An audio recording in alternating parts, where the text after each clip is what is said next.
السلام علیکم ناظرین، میں ہوں ڈاکٹر سجاد بخاری۔ آج پارلیمان کا مشترکہ اجلاس ہوا جو کہ ایک کانسٹیٹیوشنل ریکوائرمنٹ ہے اور ایک تسلسل جمہوری پاکستان میں، لیکن انفارچونیٹ بدقسمتی سے آج بھی اپوزیشن جو کہ عوام کے فنڈامنٹل رائٹ، ان کے بیسک رائٹس اور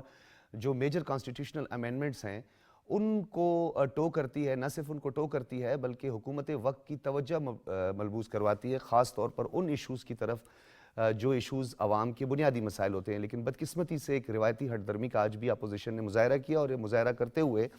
انہوں نے صدر مملکت آصف علی زرداری کو خطاب نہ کرنے کے تمام تر حربے استعمال کیے، اور ایک مچھلی منڈی کا سما تھا۔ اور کیونکہ یہ پاکستان کا جو پارلیمان ہے نہ صرف پاکستان میں بلکہ پوری دنیا میں جگ ہنسائی کا سبب بن سکتا ہے اگر اس طرح کا جسچر اور اس طرح کا رویہ دیکھنے میں آئے۔ آج صدر آصف علی زرداری نے پارلیمان کی بالادستی کی بات کی، اور ساتھ ساتھ انہوں نے پاکستان کا جو اکنامک کرنچ ہے، خاص طور پر جو پاکستان اپنے معاشی اہداف کی جانب بڑھ رہا ہے، اس کا ذکر بھی کیا۔ مزید اس کے کیا اقتباسات ہیں وہ اپنے مہمان جو ہیں ان کے ساتھ اس کو زیر بحث لائیں گے، اور ساتھ ساتھ گوادر اور خاص طور پر سی پیک جو چائنا پاکستان اکنامک کوریڈور ہے، بیلٹ اینڈ روڈ انیشیٹو ہے، اس میں گوادر انٹرنیشنل ایئرپورٹ کا ذکر آج ضرور کریں گے، جو کہ ایک منفی پروپیگنڈے کی زد میں ہے بین الاقوامی سطح پہ، بالخصوص ہمارا بدقسمتی سے ایک ہمسایہ ہندوستان جو اس میں پیش نظر آ رہا ہے، جس نے اپنا کانٹینٹ اب رکھ دیا ہے کہ گوادر انٹرنیشنل ایئرپورٹ فنکشنل نہیں ہے، جبکہ وہاں پہ طیارے لینڈ کر رہے ہیں، باقاعدہ طور پہ پیسنجرز آ رہے ہیں، اور ایک نجی ٹی وی کی ایک کوریج نے اس وقت ایک تہلکہ مچا دیا ہے اور ایکسپوز کر دیا ہے اس منفی پروپیگنڈے کو۔ اور آپ کو بتاتے چلیں کہ گوادر انٹرنیشنل ایئرپورٹ جو کہ 17 کلومیٹر پر مشتمل ہے اور 4300 ایکڑ اس کا رقبہ ہے، جو کہ جنوبی ایشیا کا رقبے کے اعتبار سے سب سے بڑا انٹرنیشنل ایئرپورٹ ہے، اس وقت دشمن کو پریشان کیا ہوا ہے، کیونکہ بیلٹ اینڈ روڈ کے اس جو فلیگ شپ منصوبہ ہے، خاص طور پر گوادر انٹرنیشنل ایئرپورٹ،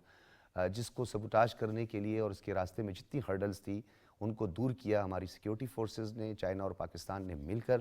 اس پر ہم تفصیلاً بات کریں گے۔ مہمانوں کا تعارف کرواتے چلیں۔ ہمارے پینلسٹ ہیں رشید صافی صاحب، سینئر صحافی اور تجزیہ کار، ڈاکٹر فاروق عادل صاحب ہمارے ساتھ موجود ہیں، سینئر تجزیہ کار، سینئر صحافی، حافظ طاہر خلیل صاحب بھی ہمارے ساتھ موجود ہیں، کسی تعارف کے محتاج نہیں ہیں، سینئر صحافی اور تجزیہ کار، اور شنیلا عمار صاحبہ بھی ہمارے ساتھ موجود ہیں، قلم کار ہیں، تجزیہ کار ہیں۔ بہت شکریہ شنیلا عمار صاحبہ آپ کا بھی۔ رشید صافی صاحب، گفتگو کا آغاز آپ سے کریں گے۔ سب سے پہلے پارلیمان اور پارلیمان کی بالادستی کے جو دعوے دار ہیں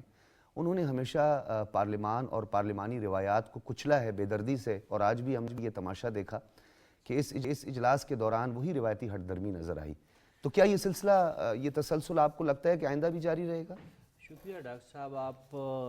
نے جو اشارہ کیا ہے، میں لگی لپٹی بغیر کہوں، پی ٹی آئی کا جو پارلیمانی طرز عمل ہے وہ شروع دن سے لے کر تاحال غیر پارلیمانی ہے، غیر روایتی ہے اور غیر جمہوری اگر اس کو میں کہوں تو بے جا نہ ہوگا۔ آج بھی جو ہم نے بات جو ان کی احتجاج کو نوٹ کیا تو وہ صدر کے خطاب پہ معترض نہیں تھے، نہ وہ ہو سکتے ہیں، کیونکہ یہ ایک آئینی تقاضا ہے کہ جب بھی نیا پارلیمانی سال کا آغاز ہو تو صدر مملکت آئین کے آرٹیکل 56 شق 3 کے تحت ان کا خطاب جو ہے وہ ضروری تصور ہوتا ہے، اور اس کے بغیر پارلیمانی سال کا باضابطہ آغاز نہیں ہوتا۔ تو ایسے یہ نہ صرف حکومت کی ضرورت ہوتی ہے بلکہ اپوزیشن کی بھی یہ ضرورت ہوتی ہے کہ صدر مملکت پارلیمان کے مشترکہ اجلاس سے خطاب کرے تاکہ پارلیمانی کارروائی کا آغاز ہو سکے اور پارلیمانی سال کا باضابطہ شروعات ہو۔ آج ہم نے اپوزیشن کا جو رویہ دیکھا، بیک بینچرز کی طرف سے تو یہ نعرہ بازی ہم مشرف کے زمانے سے لے کر ہر دور ہم دیکھتے رہے۔ اگر ہم یہ کہے کہ مسلم لیگ نون نے بھی عمران خان صاحب کے زمانے میں اور پی ٹی آئی کے دور میں، صدر عارف علوی کے دور میں احتجاج ریکارڈ کیا تھا، لیکن ان کا طریقہ مہذب تھا، ان کا طریقہ کچھ پارلیمانی حدود کے اندر تھا۔ یہ آج ہم نے پہلی دفعہ دیکھا ہے کہ اپوزیشن لیڈر عمر ایوب صاحب اپنی نشست پہ کھڑے ہو کر اچھل کر نازیبا ڈیسک بجا رہے تھے، ڈیسک بجا رہے تھے اور خلل ڈالنے کی وہ بھرپور کوشش کر رہے تھے، اور ایسے نعرہ بازی کر رہے تھے جس کا اس پارلیمان کے اچھا اس وقت جب خطاب شروع ہوا صدر مملکت کا، اس ٹائم انہوں نے انٹری دی اور اسی وقت بغیر سنے شور شرابہ شروع کر صدر زرداری صاحب پہ ایسی نعرے بازی کی گئی کہ ان کے ذاتی طور پر ان پہ حملے کیے گئے، لیکن ہم جانتے ہیں کہ صدر زرداری صاحب جو ہے وہ ایک تدبر کا استدارہ ہے، برداشت کا ایک استدارہ ہے. انہوں نے بڑے خندہ پیشانی سے ان نعروں کو برداشت کیا، اس طرز عمل کو برداشت کیا اور اپنا آئین فریضہ پورا کرتے ہوئے ایک بہت ہی کمپریہنسو تقریر کی. ہم اپوزیشن کے احتجاج کو اگر ایک سائڈ پہ رکھ کے صدر کی تقریر پہ آئے ڈاکٹر صاحب تو بہت ہی جامع تقریر تھی. لگ بھگ گھنٹہ سے کچھ کم وقت انہوں نے پارلیمان سے خطاب کیا، اور جس میں انہوں نے ایک جانب حکومت کی جو معاشی حکمت عملی تھی اس پہ اطمینان کا اظہار کیا، اور اس کے ساتھ ساتھ گڈ گورننس اور پارلیمانی نظام کو مضبوطی کے حوالے سے انہوں نے جو تجاویز دی وہ واقعی ایک ریاست کے نمائندگی کے طور پر انہوں نے اپنا حق ادا کیا. اور دیکھیں صدر زرداری صاحب آج جو اس ایوان میں آئے تھے تو وہ کسی پارٹی کے یا کسی حکومتی نمائندے کے طور پر نہیں آئے تھے، بلکہ وہ ریاست کے نمائندے کے طور پر آئے تھے. بالکل معیشت، پارلیمانی نظام، گڈ گورننس، عوام کو ریلیف دینے کے حوالے کے ساتھ اور انہوں نے پالیسی ریٹ میں کمی کا ذکر بھی بڑے واضح طور پہ کیا. اچھا ڈاکٹر فاروق عادل صاحب، جی بڑا آپ نے اہم نقطہ اٹھایا ہے، اور بالکل آپ نے ٹھیک کہا کہ ماضی میں بھی ایسا ہوتا رہا ہے، لیکن انفارچونیٹ جو طرز عمل اپنایا گیا ہے وہ بالکل غیر جمہوری اور غیر آئینی ایک رویہ تھا، اور پارلیمان کے حوالے سے تو ماضی میں بھی سٹیٹمنٹس انہوں نے دی ہیں. ڈاکٹر فاروق عادل صاحب، یہ جو عجلت میں اور یہ جذبات اور ایک مخصوص ایک ٹپیکل جو انداز ہے اپوزیشن کا جس کا رشید صافی صاحب نے بھی ذکر کیا، تو یہ جو عجلت میں اس طرح کی نعرہ بازی کی جاتی ہے، آپ کو یاد بھی ہوگا اسرائیلی بربریت کے حوالے سے ایک ریزولوشن پاس ہوئی تو اس میں بھی انہوں نے نو کا کہا، تو بعد میں ان کو خیال آیا کہ نہیں یہ تو ہم پتہ نہیں کیا کہہ گئے. تو آپ کو نہیں لگتا ہے کہ تھنک بیفور یو اسپیک اور اپنے الفاظ کا چناؤ جو ہے اس میں تھوڑا سا اخلاقیات کا استعمال ہونا ضروری ہے؟ دیکھیں دو پہلو ہیں. یہ جو آپ نے بات کہی خاص طور پہ اسرائیل کے خلاف جو قرارداد پہ نو کہا پی ٹی آئی کی طرف سے کہا گیا، اس کا سبب کیا ہے؟ اس کا سبب یہ ہے کہ سیاست ایک بہت نیٹ اینڈ کلین اور بڑا سوفیسٹیکیٹڈ کام ہے، سنجیدگی درکار ہے اس میں. لیکن پاکستان کی پارلیمانی پولیٹکس میں یہ پہلا مظہر ہے پی ٹی آئی جس نے سیاست کو ایک غیر سنجیدہ عمل بنایا ہے. اور یہ جو یعنی فلسطین کے حق میں قرارداد اور اسرائیل کے خلاف قرارداد کی مخالفت ظاہر کرتی ہے کہ وہاں فہم و فراست کی کوئی گنجائش نہیں ہے. ایک پہلو اس کا یہ ہے اور وہ ہم مسلسل دیکھ رہے ہیں. دوسرا یہ کہ پاکستان تحریک انصاف پارلیمنٹری سسٹم پر یقین نہیں رکھتی. آپ یہ جانتے ہیں کہ اقتدار میں آنے سے پہلے بھی پی ٹی آئی نے اور اقتدار میں آنے کے بعد بھی، اور آج بھی آپ جو ان کے ڈائی ہارڈ ہیں ان سے جب ہم بات کریں تو وہ یہ کہتے ہیں کہ ہم پارلیمنٹری سسٹم پہ یقین نہیں رکھتے، ہم صدارتی نظام کے حق میں ہیں. اور صدارتی نظام کا پاکستان میں نقصان کیا ہے؟ ایک دفعہ ہم پاکستان کو ٹوٹتا ہوا صدارتی نظام کی وجہ سے دیکھ چکے ہیں، اور آئندہ بھی اگر ایسا ہوگا تو پاکستان کے وفاق کو نقصان پہنچے گا. تو ایک تو اس کے انٹینشنز آپ دیکھ لیں پی ٹی آئی کے. دوسرے سنجیدگی ملاحظہ فرمائیں، یعنی پارلیمنٹری سسٹم، یعنی سال کی بات کر رہے ہیں صافی صاحب، تو جب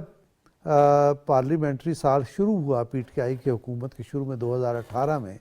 تو اس وقت میں ایوان صدر میں تھا، آپ جانتے ہیں، اور وہاں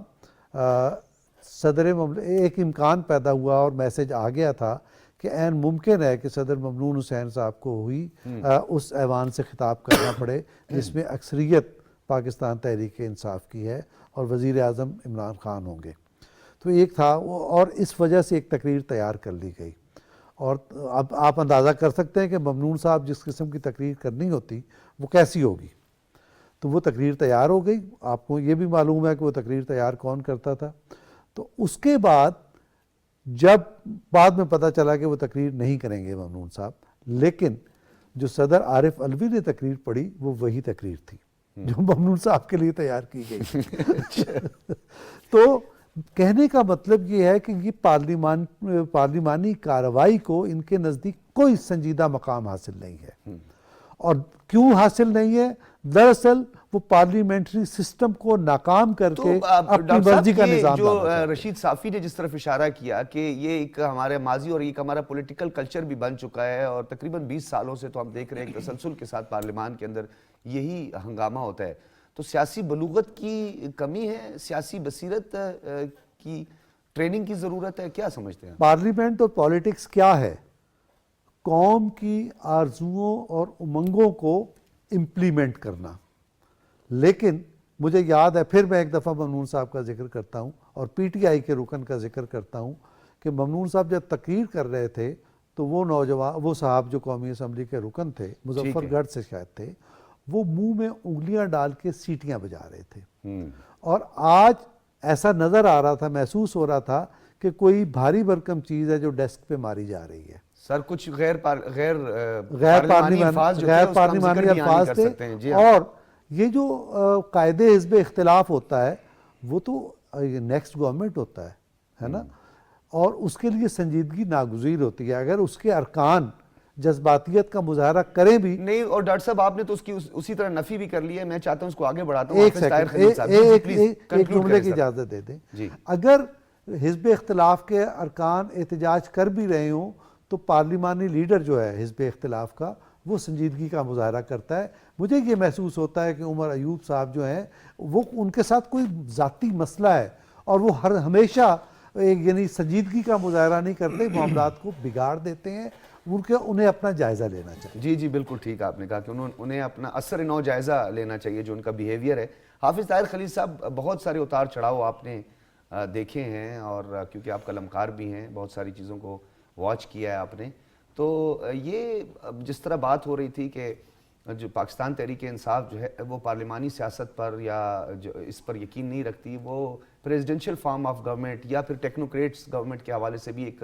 پروپیگنڈا ہوتا رہا، تو اگر تو وہ پریزیڈنشل فارم آف گورنمنٹ کی بات کرتی ہے، اگر وہ ٹیکنوکریٹس گورنمنٹ پر یقین رکھتی ہے، اس پارلیمانی نظام کا اگر خاتمہ چاہتی ہے، تو پھر وہ اس کا حصہ کیوں بنی ہے؟ یہ تو وہی بات ہوئی نا کہ مفادات کا ٹکراؤ ہے، جب ضرورت ہے تو تنخواہ بھی لینی ہے، پروٹوکول بھی لینا ہے، گاڑیاں بھی انجوائے کرنی ہیں، یہ کیا کب؟ دیکھیں ڈاکٹر صاحب، بات یہ ہے کہ اپوزیشن کی جانب سے صدارتی خطاب کے دوران احتجاج کوئی نئی بات نہیں ہے، بلکہ ماضی میں ہم دیکھتے رہے ہیں کہ جتنے بھی ادوار آئے ہیں اس میں اپوزیشن کی جانب سے احتجاج ہوتا رہا ہے، لیکن احتجاج کی کچھ لیمٹس ہوتی ہیں، اور یہ احتجاج دیکھیں، یہ احتجاج ایسا احتجاج ہوتا ہے جس سے لوگ سبق بھی سیکھتے ہیں اور اس احتجاج کو یاد بھی رکھتے ہیں، لیکن ایسا احتجاج جس پہ ذاتیات ملوث ہوں، جس میں ذاتی اناد ملوث ہو اور نام لے کر گالیاں دی جائیں اور برا بھلا کہا جائے، ایسا احتجاج جو ہے وہ بہت کم اس لیے دیکھا جا رہا ہے کہ ہم یہ دیکھ رہے ہیں کہ پارلیمنٹ کی جو سٹیک ہولڈرز ہیں، دیکھیں 4 سٹیک ہولڈرز ہیں پارلیمنٹ کے، number 1 government, number 2 opposition, number 3 political parties, اور نمبر 4 پورا سسٹم ہوتا ہے۔ لیکن ہم یہاں دیکھ رہے ہیں کہ یہ اس پہ جو سب سے کمزور جو سٹیک ہولڈر ہے وہ پولیٹیکل پارٹیز کا ہے۔ ماضی میں جو سیاسی جماعتیں 2 بڑی پارٹیاں حکمران رہی ہیں اور وہ اپوزیشن میں بھی رہی ہیں، گورنمنٹ میں بھی رہی ہیں، ان کے جو احتجاج ہوتے تھے ایک دوسرے کے خلاف، اس میں اپوزیشن لیڈر جو ہے کبھی ڈسک بھی نہیں بجاتا تھا، وہ متانت سے کھڑا رہتا تھا خاموشی کے ساتھ، اس کے ورکرز جو ہیں جو احتجاج کرنا ہوتا تھا کرتے تھے، لیکن اپوزیشن لیڈر نے کبھی بھی یہ متانت اور یہ شائستگی جو ہے پارلیمانی شائستگی اس کو لیمٹ کراس نہیں کی تھی۔ لیکن ہم یہاں دیکھ رہے ہیں کہ یہاں جو اب جو پارلیمنٹ آئی ہے یا جو پارلیمنٹ میں جو کمزوری نظر آ رہی ہے، اس کی وجہ پولیٹیکل پارٹی کہ پولیٹیکل پارٹی جو ہے جو جن نمائندوں کو یہاں بھیج رہی ہے، وہ نمائندے جو ہیں وہ نہ تو سیاسی طور پر تربیت یافتہ ہیں، نہ ہی ان کے پاس کوئی تجربہ ہے، اور نہ ہی وہ پارٹی وہ سوائے ایک شخص کی لائلٹی کے وہ پارٹی کے ساتھ، ان کو پتہ ہی نہیں کہ پارٹی کا منشور کیا ہے، پارٹی کے ساتھ وفاداری کیا ہوتی ہے۔ تو آپ کو نہیں لگتا کہ یہ جو سینٹیمنٹ کا استعمال ہے خاص طور پر اور بھرپور انداز سے، جس طریقے سے ایک پاپولسٹ یا پاپولر ووٹ جو ہے اس کے حصول کے بعد کچھ حالات اسی طرح کے ہمیں آنے والے دنوں میں بھی نظر آئیں گے اگر یہی سلسلہ نہیں، اب دیکھیں ڈاکٹر صاحب، بات یہ ہے کہ اپوزیشن لیڈر نے اب اوپننگ سپیچ کرنی ہے، ڈیبیٹ کو اوپن کرنا ہے لیڈر آف دی اپوزیشن نے، اس کو پتہ ہی نہیں کہ پریزیڈنٹ صاحب نے کیا کہا ہے، وہ تو اپنے شور شرابے میں لگے. لیکن اب یہ دیکھیں کہ آج پریزیڈنٹ نے جو ایڈریس کیا اس میں اپوزیشن کا نام لیے بغیر انہوں نے کہا کہ جمہوریت جو ہے وہ گیو اینڈ ٹیک کا نام ہے. جمہوریت کچھ لو کچھ دو. اس میں کوئی چیز جو ہے وہ ساکت نہیں ہوتی, بند گلی میں نہیں جایا جاتا, بلکہ اپنے دروازے اوپن اور روشن رکھنا پڑتے ہیں. اس لیے انہوں نے ایک نام لیے بغیر اپوزیشن کو یہ مشورہ دیا کہ وہ متانت کا مظاہرہ کرے, اور اگر اس کے کوئی پرابلم ہے تو بیٹھ کے بات کرے, ڈائیلاگ کی طرف آئے. دیکھیں مسائل جو ہیں ڈائیلاگ کے علاوہ حل نہیں ہوتے, خواہ وہ جنگوں کے مسائل ہوں یا پارلیمنٹ کے مسائل ہوں, آپ کو پھر بھی ڈائیلاگ کی طرف آنا پڑے گا. اور لیکن آج اگر یہ وار آف سپریمیسی ہو تو سر پھر اس چیز پہ تو فلیکسیبلٹی دکھا نہیں رہی نا اپوزیشن. وہ تو وار آف سپریمیسی شخصیت پرستی ہے نا, نظر آ رہی ہے جو. نہیں, وہ تو شخصیت پرستی سے آگے ایک اور چیز ہے کلٹ. وہ تو اس طرف چلے گئے ہیں کہ وہ کہتا ہے کہ دینا ہے, وہ کہتے ہیں جی دینا ہے, حالانکہ رات ہو رہی ہوتی ہے. لیکن بات ہمیں اس کلٹ سے باہر آنا پڑے گا, ہمیں حقائق کی طرف دیکھنا پڑے گا. دیکھیں جمہوریت جو ہے وہ جمہوریت نام ہے طرز عمل کا, جمہوریت نام ہے رویوں کا. جمہوریت جو ہے وہ کوئی جامد چیز نہیں ہے. جمہوریت محض ووٹ دینے کا نام نہیں ہے یا پارلیمنٹ ہاؤس کی عمارت کا نام نہیں ہے, بلکہ جمہوریت جو ہے ہمارے رویوں کا نام ہے, ہمارے جذبوں کا نام ہے, سیاسی اقدار کا اور جمہوری اقدار جو ہے جس کی آپ بات کریں. لیکن انفارچونیٹ یہ ناپید ہو چکی ہے حافظ طاہر خلیل صاحب. یہ دیکھیں اس کو ہمیں ریوائیو کرنا پڑے گا, اور اس کے بغیر جو ہے جمہوری استحکام کے بغیر, جب تک جمہوریت مستحکم نہیں ہوگی, جمہوری ادارے مضبوط نہیں ہوں گے, اور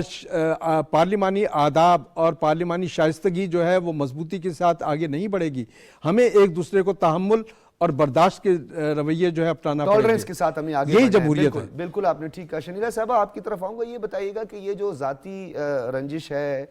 انا پرستی ہے, کیونکہ آپ کو بھی پتہ ہوگا کہ جب اپوزیشن رہنما یہ سب کچھ کرتے ہیں اور اس کے بعد پھر جو کیفیٹیریا ہے پارلیمنٹ کا, وہاں پہ بیٹھ کے اکٹھے کافی بھی پیتے ہیں, تو پھر یہ بھی اپنی مجبوری کا بھی اظہار کرتے ہیں کہ جی سانو پچھوں یہی کیا گیا ہے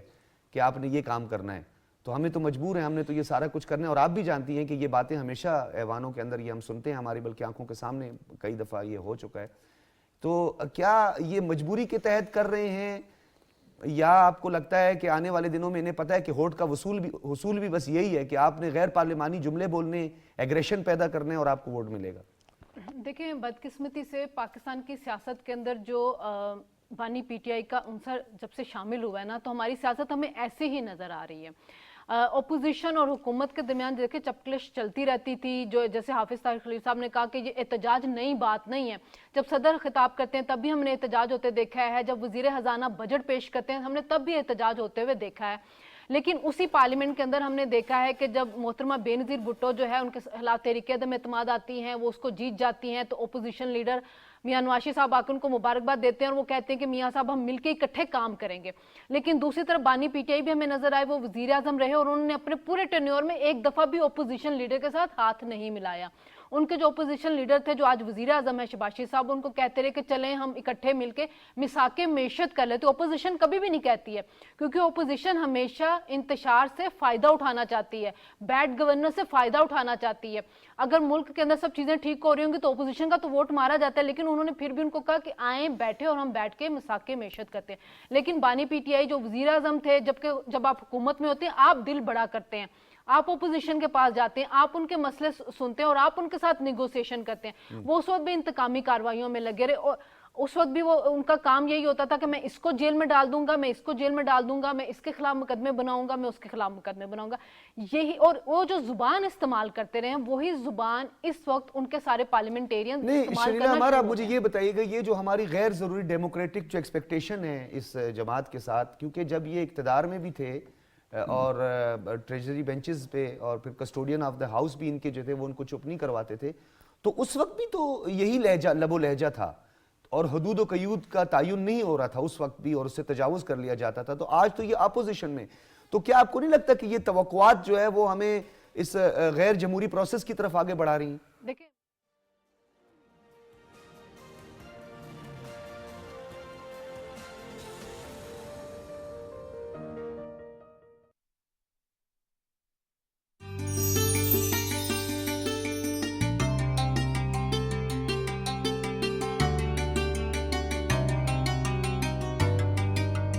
اس رمضان میں بھی سارے روزے رکھوں گی انشاءاللہ.